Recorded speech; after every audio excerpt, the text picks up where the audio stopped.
And good afternoon, SEMA. We are so pleased to be here with everybody today. And what we're going to be talking about here in just a few minutes with four good friends of mine is why we drive. You know, SEMA just had a study done, and it really delved into very deeply on young people and their participation in accessorizing and being car folks. And the results of that survey were very surprising. We found out that to the tune of $8 billion, young people want to accessorize and customize their vehicles. So we've got some industry dignitaries here. They're going to talk to us about that. All of them I'm sure you know, but we'll go down the line anyway. And first to my left is McKeel Hagerty. McKeel is the CEO of Hagerty Insurance, of course, the largest specialty car insurer in the world, on the planet, and just does a great job of that. He's also a motivational speaker and a leader that truly cares about cars and car collectors. Next to him, of course, is Wayne Carini. I need to give you no introduction to him. Master car restorer and an American TV personality, best known for his show, Chasing Classic Cars. Seated next to Wayne is Chip Foose, and of course, Chip is an automotive designer extraordinaire. And in a relatively short period in consideration, he has just become absolutely legendary with his design cues, and the vehicles that he builds are just amazing. So, Chip Foose. And last is Brian Scotto. Brian is the Chief Brand Officer of Hoonigan, and he absolutely needs no introduction to this group. I know you all are very familiar with the crazy things that those guys do. I mean, great show. I watch it myself. My son's like your biggest fan, so thank you for bringing us all, especially the youth, into this market. So Brian, I'll start with you. What do you see? Where are the youth coming and where are they spending this $8 billion? You know, it's interesting. I always tell the story when we have the conversation of youth and automotive. I think it was sometime around 2008, 2009, there's a report that comes out that, you know, less teenagers are getting their driver's license. And it's kind of a worry for all of us who work in the automotive industry. But I will tell you that, especially in the past couple of years, while maybe that number is still true, I don't think the number of enthusiasts are shrinking. So while there may be overall less people, you know, getting their license at a young age for different reasons, the enthusiast market seems alive and well. I mean, our whole brand and our whole audience is a young audience. And actually, the group that we see growing the most in what we're doing is, you know, our saturation is kind of that 18 to 34, but actually our quickest growing group is the under 20-year-olds. Wow. So, you know, we're really excited to see that because that's the future of what all of this is that next generation coming into it. And you got to thank video games and Hot Wheels and all these different things which get kids into cars in a very different way than we may have as a kid. The old, your dad, you know, teaches you how to tune a carburetor, that might not be there anymore, but there's other avenues that kids are getting into cars, and as Hoonigan, we try to be a big piece of that, of getting them to see cars as maybe entertainment, and then that gets them into the passion and the culture. So I'm actually not surprised by that number. Oh, good. I was excited to see it when I got the email about it a couple weeks ago, but you know, I think that it's great to see that we're now actually seeing data and proof that the young generation does still care about cars, and they care about being enthusiasts and accessorizing what they're doing and all of that. And Brian, you know, thank you for being that bridge, right, between the video games and them actually doing something on cars, because that's what you guys do, right? I mean, you really are building that bridge so they can really start wanting to accessorize their cars and customize their vehicles. Yeah, for sure. I mean, that's a big thing for us is moving kids from being interested in the entertainment that we create and then actually becoming enthusiasts, you know? So they might have watched Ken Block, you know, rip up the streets of San Francisco, and that gets them kind of into it, but then showing them that there's an entryway into it, you know, from just a low level of working on your cars or building cars that you get to go drive. And, you know, that's a big part of what we are, is it's not just building cars, but actually building them and then going and driving them, and that being part of the sport. Right. And one of the cool things is for you, Chip, is we're at a place where they can have a role model that is amazingly creative, but a good guy, a young guy. You know, what does that mean to you? Well, it was very important for me when we started Overhaulin. You know, we filmed the first episode, and when we started the second episode, a couple executives from the Discovery Channel showed up, and they asked me to come into a meeting, and I sit in there, and they asked me, okay, is there anybody on the A team that you can throw a wrench at or that you can fire on this episode, build some drama? And I said, look, that's not who I am. Right. And I said, I want to show professionals coming together, having a great time doing something special for somebody who is deserving. Right. I said, I don't want to look like a bunch of jerks out here that right. are, yelling and screaming at each other and bringing the industry down. To me, I love it when the show shows that these are professionals that are working on cars and that it is a respected profession. Right. You watch a cooking show, they've got the best of the best equipment in the kitchen and they're all dressed sharp and, they're cooking. We're doing the same thing with cars. But I think it's important that we show professionals working on the vehicles and, whether it's speed equipment, wheels and tires, ground effects, graphics, whatever it is, it's fashion for the car that we're putting into it because right. if you just have another red car just like your neighbor's red car and the red car down there are all black or whatever, it's trying to stand out and be different so that when you show up your friends, they go, wow, that's really cool. And that's what's going to get your friend into doing something to their car as well. Right. And speaking of being a great role model, Wayne Carini, absolutely a great role model of young people. What do you think about the younger people that are now restoring vehicles? Well, we try to pass our knowledge on to the young people and try to get them passionate about what they're doing. We work with a college, McPherson College in Kansas, and we love showing young people that they can be part of our industry very easily. They have to have that education factor, but yet we're very accepting to having young people come back in. We're not going to say, well, you guys don't know anything. This is our future in the industry, is education. And then coming here to SEMA, you bring one of those kids to SEMA, it's so exciting. I'm excited. Right. I started coming here 8 years ago, and I think it's the most fabulous place if you're a car person to come to. So, education is important, but this is the spark that what puts the fire into these people to come here and see this stuff and know that they can be part of it. Right. Through our SEMA educational process, we have over 3,000 students here this week, and they're being able to mingle around all these booths, be able to talk to folks like these, and they are just super excited about this industry, both for career prospects and to be enthusiasts in our industry. Well, McKeel, he's the one really with the keys to the castle. You insure over 800,000 vehicles, I think, or somewhere around. Oh, about double that. Sorry, I got old information. But so you really know what's going on. From a very high level. So what are your thoughts? So the data is kind of like this. There are about 69 million people who identify themselves as auto enthusiasts. And just if you look at the cars that would be most interesting maybe over in this section of this amazing event, there are about 35 million cars just in the U.S. of people enthusiast cars that are registered that people are owning for some sort of fun. 35 million, it's a huge number. And so when I think about young people, the big challenge when people talk about like the delaying getting driver's licenses, a lot of that's about money. Right. And so the issue isn't about lack of interest. It's a little bit more expensive today to be a young person to own a car. Oh, that's true. When I bought my first car, I was 13 years old, and I still have it. I have a 67 Porsche I bought for $500. But it was $500 for a Porsche. Right. Want to double your money? Yeah, exactly. Yeah. It's all yours, yes. Yeah. No, Wayne's going to broker this deal for us. I think I can be smarter than that. I think we can get a little more. We can get a little bit more? But the point, back then, really cool cars were they were inexpensive cars. Right. And so there's a little bit of an issue of if we want young people to be able to get into it, they have to be accessible. It's got to be fun. You got to be able to put your hands on it, and it has to be affordable. So prosperity matters, and we're in this amazing period of prosperity right now in the West, especially. So it's a lot of good signs. The other thing I just say about the accessorization and the data piece, and it's kind of cool.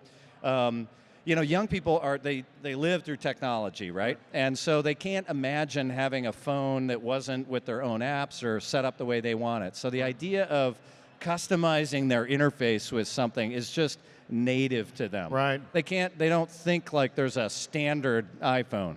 They want to figure out what to do, what cover they want to put on it, what apps they want on it, what all the ringtones, all that sort of thing. Then you go to the video games. Then they start experiencing the awesome, Hoonigan videos, and then it's like, who doesn't want to blast through San Francisco? Yep. So, it's making it accessible.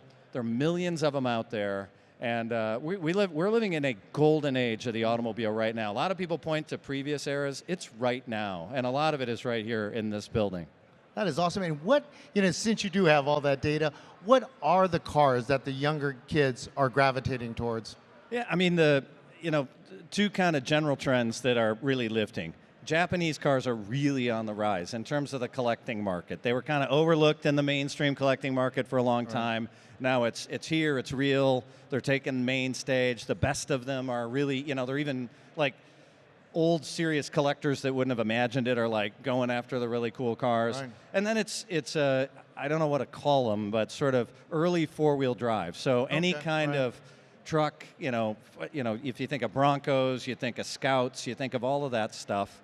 And those are the hot segments of the market because, most new cars seem to be SUVs. Right. And so if you want an old version of it, it's that. Right. So that's, and they're just exploding in value, and that's what people are interested in. Yeah. Do you see that as well, Wayne, at the auctions? I know you're at most all the auctions. Do you see evidence of that? And more importantly, do you see evidence of younger people starting to get into that market? Yeah, of course, the Japanese market has really taken a big hold. Who would ever think that an Acura would sell for $65,000 at an auction? But it's happening, and the SUV and truck market is just exploding. Right. Of course, people come here to SEMA, they see that type of stuff, they get involved, they get excited about it. SUVs, like you talk about, Broncos especially. I know somebody that recently bought one. I know Chip wants it, though. Yeah. He's in line first. But we all have pickup trucks, we all have SUVs in our collections, and that's really cool. But, with Hoonigan and with Ken driving the way that he does, and these small, Ford Focuses and stuff. It just brings new light to that market too. Yep. Where you can actually have a small compact car that's got 400 or 500 horsepower, and you customize it, and everybody. I want to drive like that. I just want to be like that. That's so cool. My first car was a 1995 Volkswagen Golf. It had 115 horsepower stock. I added a bunch of parts to it. Probably had about 119 when I was done with it. But it seemed like a rocket ship to me. Now I have a 800 horsepower Nova, and it's still not the same fun that car was when I was 17 because it was just a different experience then, Yeah, and Chip, you're a very aspirational car builder, but the one great thing that you may not know about Chip is Chip really has a heart for youth. In fact, a lot of our youth engagement task force, kind of the nucleus of it, was from ideas Chip brought to SEMA. So Chip, what do you think about the young people watching your show, watching Overhauling, seeing what you're doing over there? What are they gravitating towards? Well, I'm not sure what they're all gravitating for, towards, but what I wanted to show on the show is that, you can go out and build your dream. Right. That it is possible. It's just the effort, but it is, like you say, it's expensive, to buy all the parts and do it. So, I've been working with championship auto shows and also with Good Guys, trying to create some of these young, we call them the Young Gun Awards, and the youth that are building cars, giving them awards. And what I would really love to try and do is put together an ultimate challenge at the end of the year where, whether it's championship auto shows and Good Guys, but at the end, maybe we can bring 10 finalists all together, bring them to SEMA, and have SEMA, people that are involved with SEMA and all the vendors, they could sponsor, and we put together, because when you're young, you can't afford to buy the car of your dream or the wheels and all the things that you want to really put on your car. So they're building what they can afford to build. Have those cars as a finalist and let all the people from SEMA vote on them, and whoever wins, maybe they're getting a Dynacorn body and they're getting a brand new motor from Chevrolet, and we're giving them Roadster Shop chassis and Foose wheels and Pirelli tires, and whoever wants to get involved, give them all the products that now they can put their effort and their labor into it and build a dream. And when they go home and they drive that to high school, and all their friends are saying, how did you get this?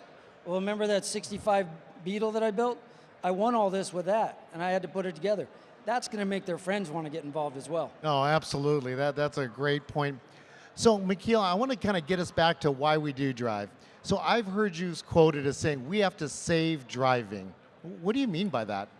Well, I keep picking up the newspaper or reading in my news feed that, the car has suddenly become the enemy of the public in so many ways. There's a new public message coming down that somehow a lot of the challenges that we're seeing in cities is caused by the automobile.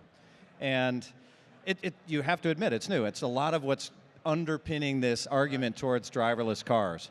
And I would submit, when you really weed through it all, the driverless car phenomenon is about cities. Right. First and foremost, cities, it's the biggest mega trend on the planet. People are moving from the countries into cities. Cities are getting more dense, and they're crowded already. Right. So but what they're doing is they're justifying some of this around this message that driverless cars are going to be the answer and they're going to save everything. Well, we know there's technological challenges with it. They'll come to cities first. They're going to come to places like New York. They're going to come to places like San Francisco. No surprise. And Wayne and I were talking earlier, like, I don't want to drive my 66 Jaguar through the middle of Manhattan now anyway. Right. It would overheat in 2 blocks.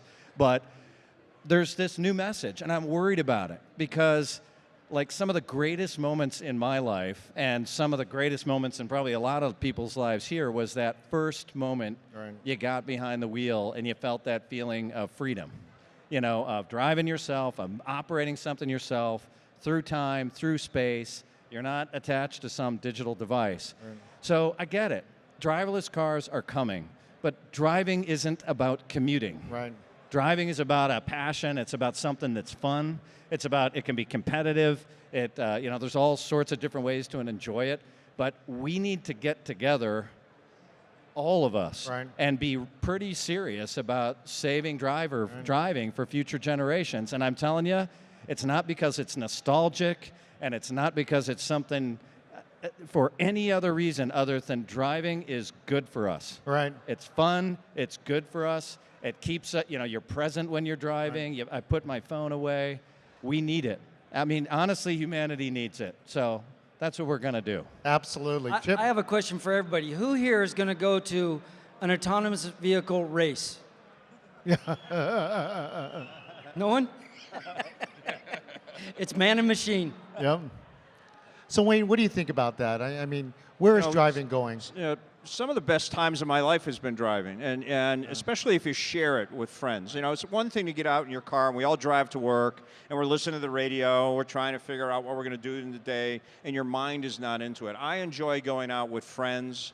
I go out with my daughter. I have an autistic daughter, and just going for a ride. And it's that one-on-one thing. We're both doing something together.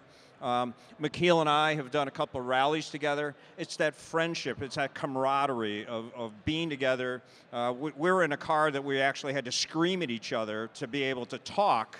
And by the time the day was over, we were so hoarse we couldn't talk at all. And how fast were you going? We were not going too fast. No laws were broken. Yes. No, not at all. Not at all. But I think it's so important, and if you just think of driving as just that experience, I have a 26 Bentley, and driving that car is so much fun because you're engaged with it every minute. You have to think about, oh my gosh, there's a car up ahead. I got to think I'm going to be able to stop or not. Those type of things, and it's exciting. So you put your phone away. Yep. I love driving my tractor. Anything that's got movement and wheels and whatever, it's enjoyable. I think that visceral feeling you get within a vehicle, it's not duplicated anywhere, right? You have to get it. You have to hear it. You have to feel it. You have to smell it. I mean, it's really a great emotional connection that we all have with our cars. Chip, what do you think? Well, I will go back to my childhood. I grew up riding bicycles, and all of my friends rode bicycles. And I know my kids, I bought them bicycles. I had bicycles for them. I actually restored a Stingray with my son, and we went for a ride that day, but it sits in the garage. Right. And then you see kids today, they're in the back seat, wherever they need to go. Mom or dad is driving them somewhere, and they've got a television screen in the headrest of the seat in front of them, or they've got their phone in front of them, they're working on that. And, you know, even when they're 16 or whatnot, and if they can't afford to buy that car, Mom, can you take me over to so-and-so's house? And they're in the back seat doing that. So the autonomous vehicle to them is going to be, you know, normal. Right. But for us, you know, from the first time we got on our bike and we were the captains of our own destination, Right. you know, when I was on that bicycle, I got to go wherever I wanted. I know that in Santa Barbara, I used to ride 15, 16 miles from the house. And I had to be home when the street lights came on, but it was a long ride. And Right. today, I could never imagine my kids being that far away on a bike, but, you know, parents don't want their kids to be that Right. far away. But, you know, I think it's a natural thing that the autonomous car will fit the youth of today.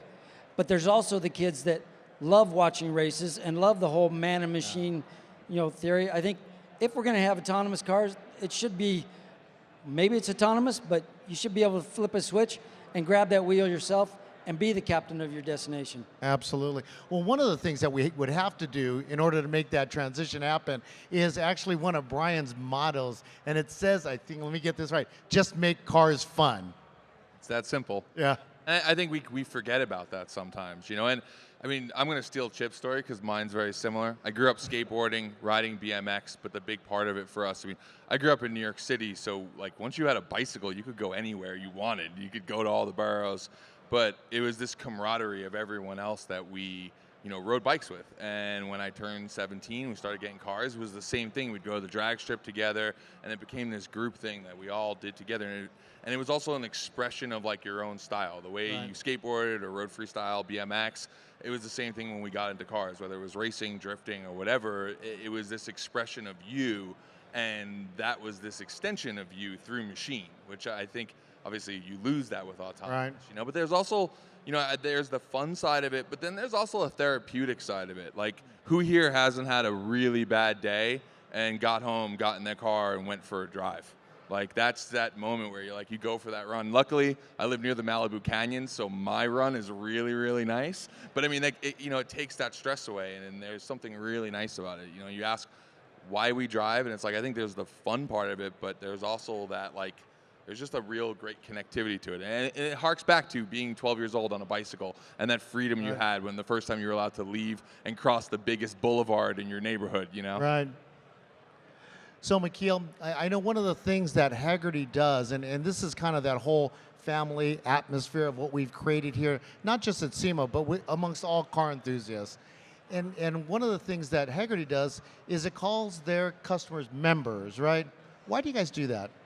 Well, because we're part of this car family, and this idea that we're kind of in this together is I think we need to start thinking about our automotive world and driving as a kind of family and as a kind of movement.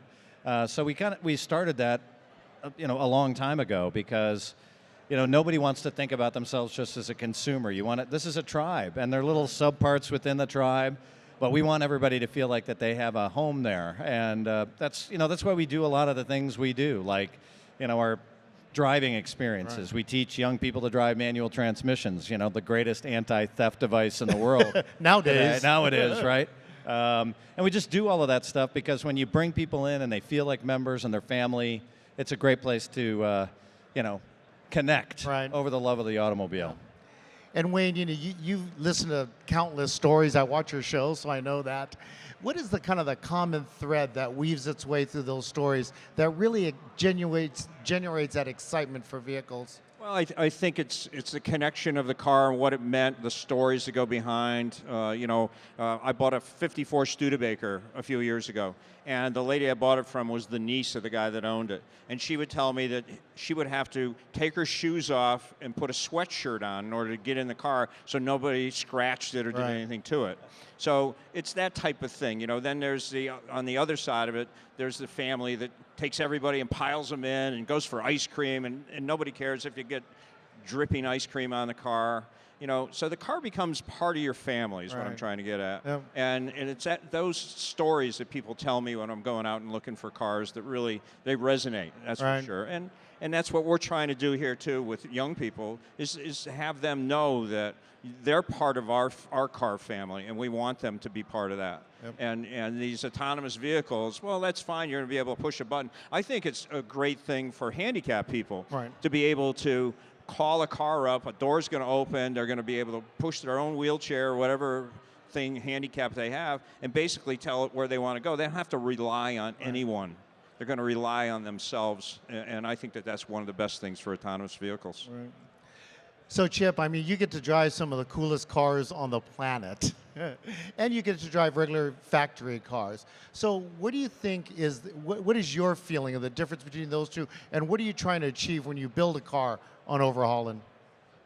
Well, when I build a car, number one, I feel lucky and blessed that I get to make a living doing something that's 100% unnecessary. Because, the world doesn't need another hot rod. But the greatest thing about my career is it's 100% passion driven. Right. That I've got customers that are passionate enough that they'll reach in their pocket and pay our company to build their dream car. It's a dream job. I feel lucky and blessed. Yeah. And the ultimate goal is to give them that driving experience. And not just to drive somewhere, but then to be able to park it in an event and share it with the rest of the world. The greatest moment for me when I build a car is the moment that the owner sees it for the first time. And a lot of times it's a pretty emotional moment. Oh, I bet. And not just for them, but for everybody in the shop. Wow. And I can't tell you how many times that I've been working with the crew in the shop, and maybe we're building the top on something that was a lift-off type top, and it's the first time that we've had the car on the ground, it's all together, and we're setting the top on it for the first time. And you step back, and that feeling of accomplishment that this group of people we've all worked for, it could be several years to build this vehicle. And the first time we're seeing it pretty much assembled and complete for the first time, that's a great moment for all of us. So, Brian, we've heard Chip use passion and emotion, and really those are the drivers, and you don't get the kind of followers that you get without being able to develop that passion and emotion. How do we as an industry continue and enhance that passion and emotion within the young people? I think that's obviously our goal every day, is to, when we look at, the content we create or everything we do around stuff, it's to make people love it as much as we do. I truly love cars. It's something I'm really passionate about. I never thought I was going to have a job in this business. It's not what I had planned to do. Like, I found myself here. And someone said to me once, if you work really hard at something and then you eventually get paid for it, that's probably the best thing you could ever do in life. And the whole thing with everyone at Hoonigan, we all are really passionate, and it's cliche to say it, but it is infectious. And I think that's one thing. You see other people get that excited about it. And for me, cars are, it's completely shaped my life. And it all started from my grandfather had a DeLorean in the 80s, and you can imagine as like a 8-year-old, I thought that was the coolest thing ever, and he unfortunately passed when I was 8, but that just stuck with me. And I grew up as this kid in New York City with a passion for cars that none of my friends shared at first. It was one of those things. And so we want to instill that in other people. And I think that a lot of it goes back to, like, cars are fun, because that's why we all get into it. And it's really easy for every one of us here in the industry to forget about that. Right. I've worked on motorsports teams on the highest level, FIA, and you really quickly forget that cars and racing are fun, because you're worried about winning championships and pleasing sponsors and doing all of that.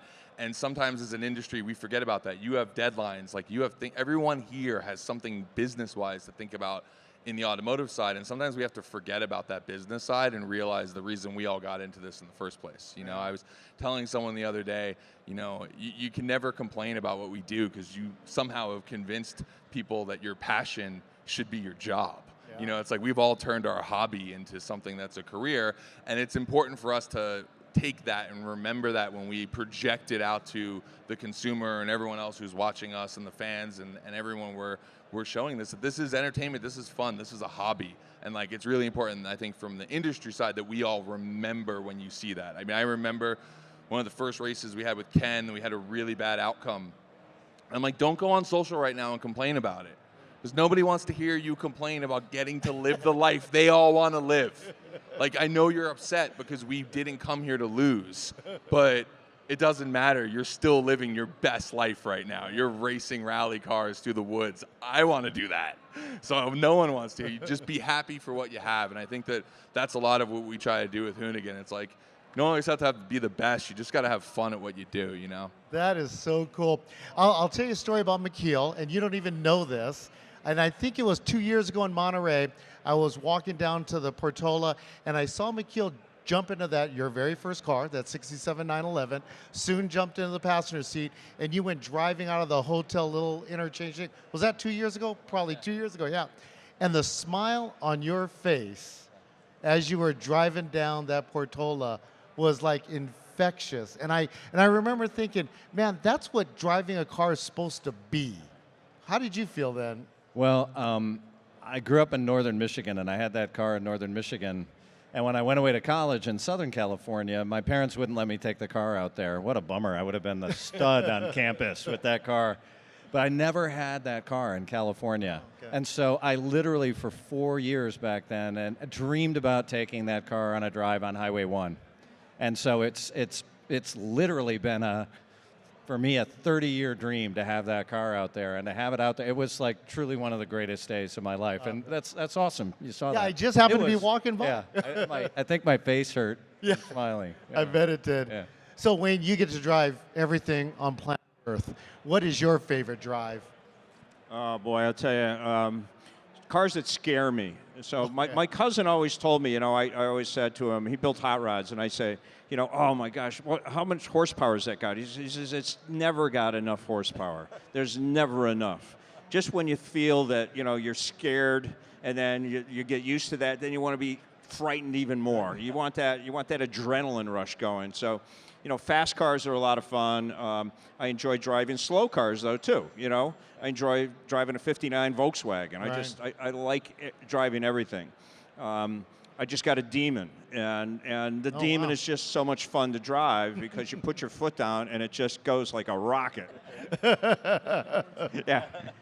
So, but again, going back to what I said before, I think it's important too, though, to have somebody with you and have a friend or have somebody, that you're following, you're Right. going somewhere.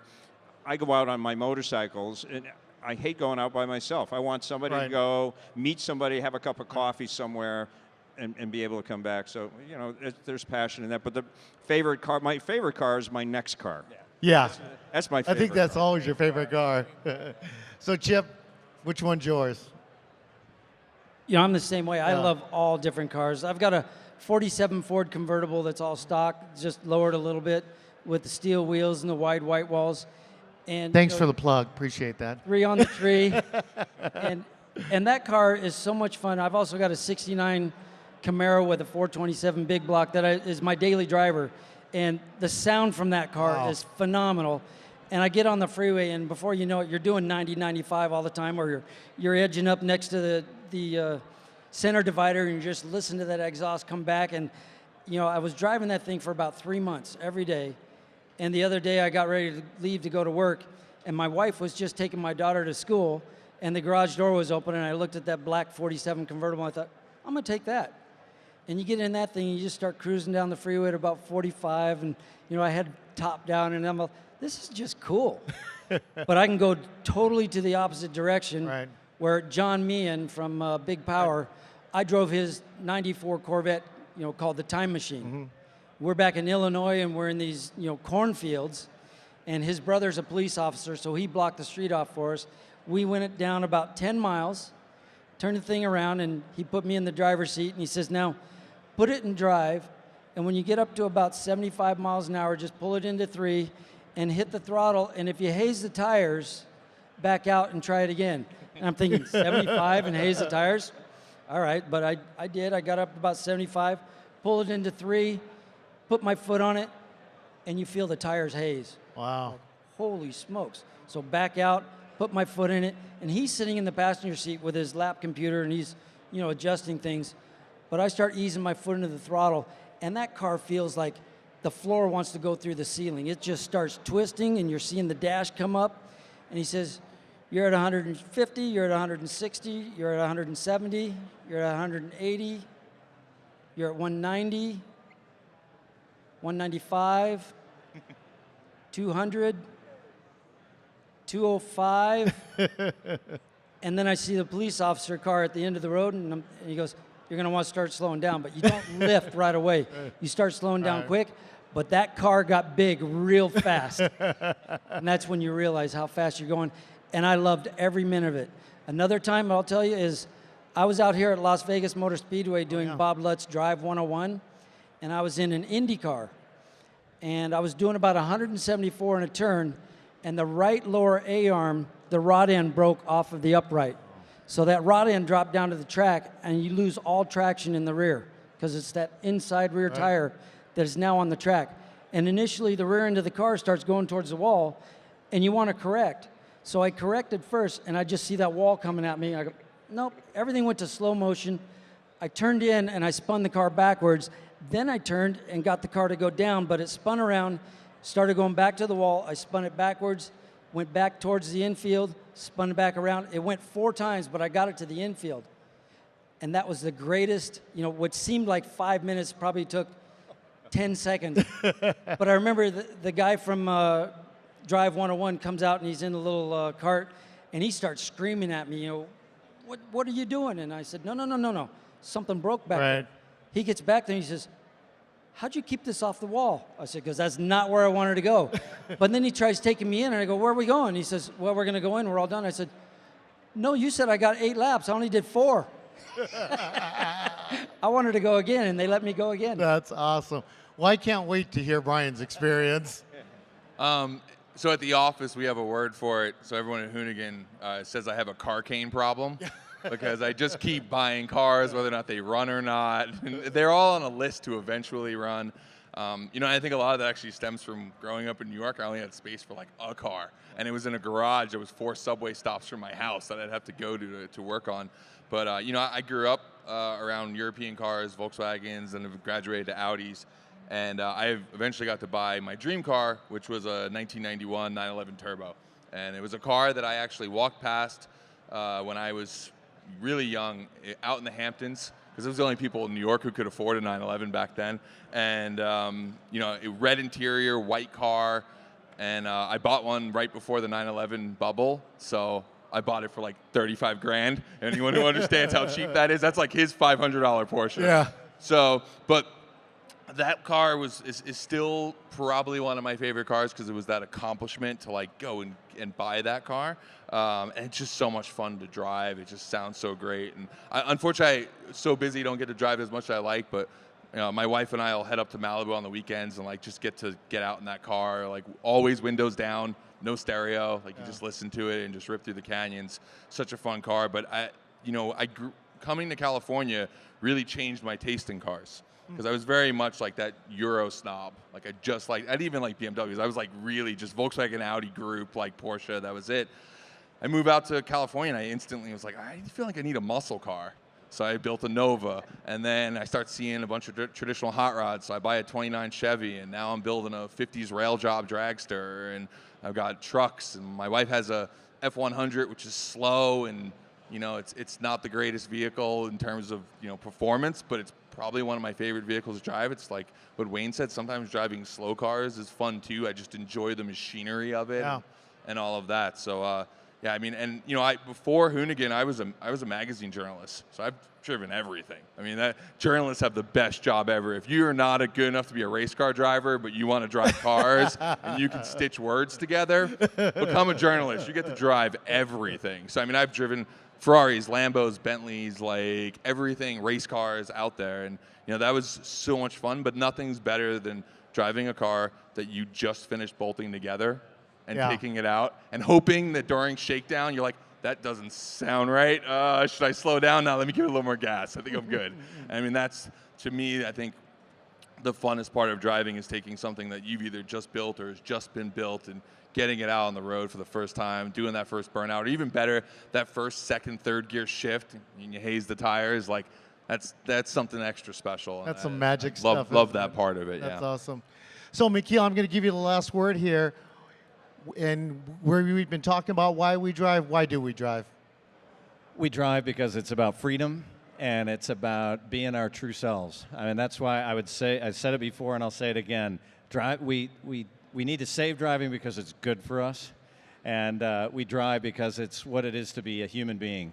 So, you know, it's awesome to be here around so many amazing vehicles and builders and designers and all these people putting it together, and it pulls it all together for us, doesn't it? It really does. And thank you guys for joining us. Really appreciate your insights. Really appreciate you joining us here today as we talk about why we drive at SEMA 2018. Take care, everybody.